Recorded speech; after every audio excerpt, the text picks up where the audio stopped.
Tudo tem seu tempo. Há um momento oportuno para cada coisa debaixo do céu.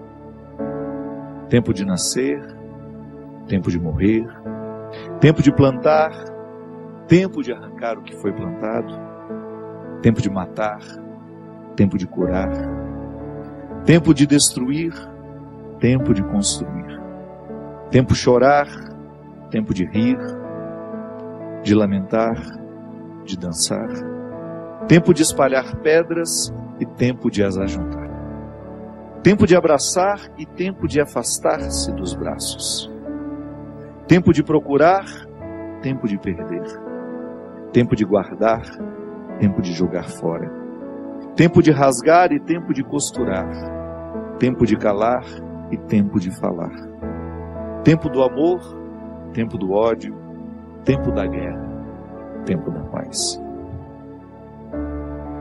Muitas vezes nós matamos a nossa vida, ou matamos a oportunidade de viver bem, porque nós não somos capazes de fazer a leitura correta.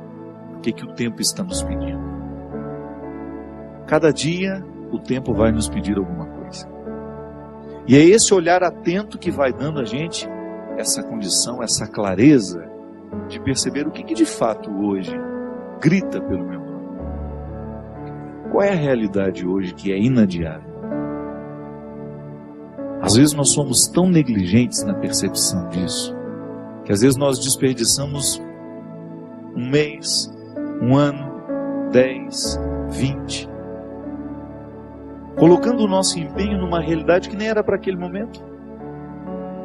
E é por isso que é tão interessante a gente desenvolver a habilidade de dizer não e de dizer sim. Que essa é uma habilidade que só a maturidade nos traz. Que às vezes, porque somos imaturos, nós não sabemos nem dizer não. Não sabemos olhar as urgências do tempo. Então a gente vive para agradar o outro. Antes de agradar o outro, você precisa perceber o que a vida está pedindo de você. Que nem sempre aquilo que o outro, aquilo que você pode fazer para agradar o outro, está em consonância com aquilo que a vida está pedindo de você. Mesmo que para a gente crescer, nós temos que ter coragem de cortar muitas coisas. A Sagrada Escritura diz: tempo de matar, tempo de fazer nascer.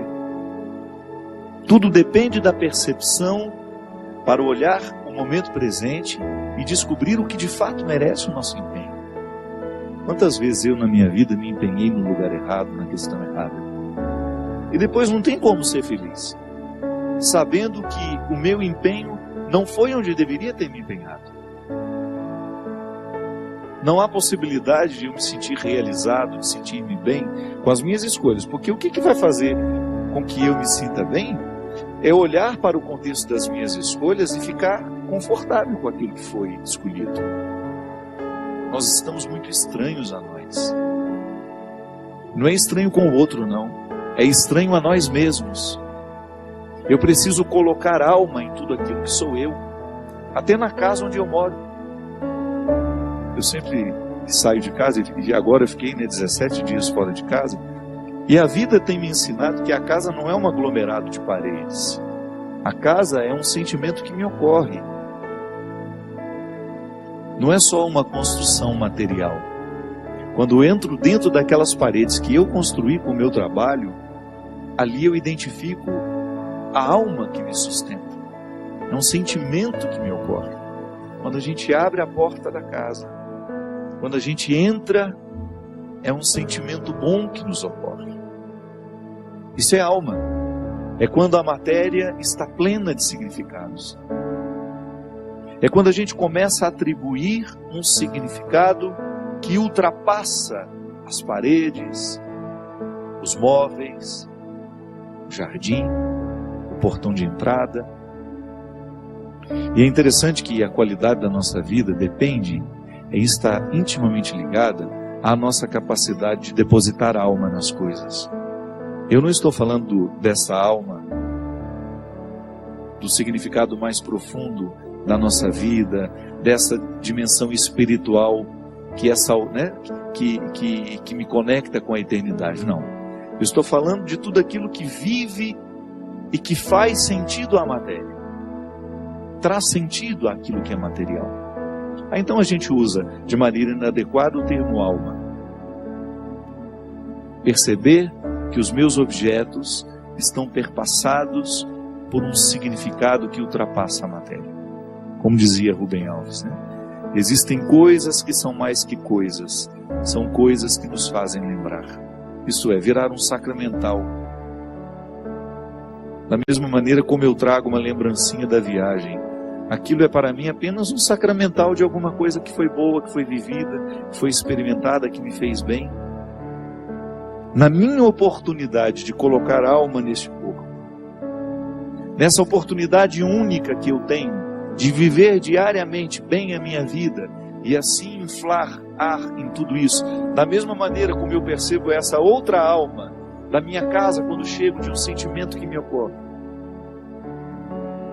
o viver bem, me trazendo a consciência de que hoje, quando eu observo as urgências da minha vida e me empenho, eu estou colocando alma no meu corpo. Agora, quando eu percebo que eu não estou fazendo, que eu não estou me empenhando para viver bem, eu estou sim fragilizando os recursos da minha alma, que são justamente para me ajudar a viver bem a própria vida do corpo. E nós muitas vezes negligenciamos a observância do tempo, como na escritura que diz: tempo de chorar e tempo de rir. Há momentos que a própria vida te mostra a necessidade de chorar, de jogar para fora os seus excessos, de não ter medo da tristeza, de permitir que essa tristeza cave dentro de nós as suas riquezas e que nos ajude a encontrar a pedra preciosa que só o sofrimento poderia nos levar a conhecer. Depois vem o riso. O riso não nasce por acaso. A gente já cantava aquela música também, né? Ando devagar porque já tive pressa e trago esse sorriso porque já chorei demais. O sorriso é o resultado da lágrima bem chorada.